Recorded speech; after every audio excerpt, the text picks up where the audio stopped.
Kalyani AIIMS medical survey করছে, তাকে বলছে এনআরসি।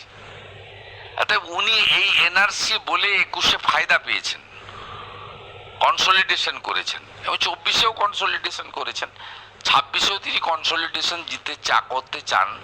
তাহলেই চাকরি বিক্রি করতে পারবেন, চুরি করতে পারবেন, মন্ত্রীরা জেলে থাকবে, যাবে আসবে বেরোবে, এসব কন্টিনিউ চলবে। দুর্গা ঠাকুর ভাঙবেন, হরগোবিন্দ দাস চন্দন দাস খুন হবে, স্কুল বন্ধ হবে, সত্যম রায়চৌধুরীর আরও কিছু স্কুল ইউনিভার্সিটি কলেজ হবে।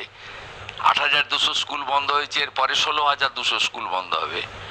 6,888 ইন্ডাস্ট্রি বন্ধ হয়েছে, আরও 10-12,000 ইন্ডাস্ট্রি বন্ধ হবে, যেটুকু আছে উঠে যাবে, চলবে।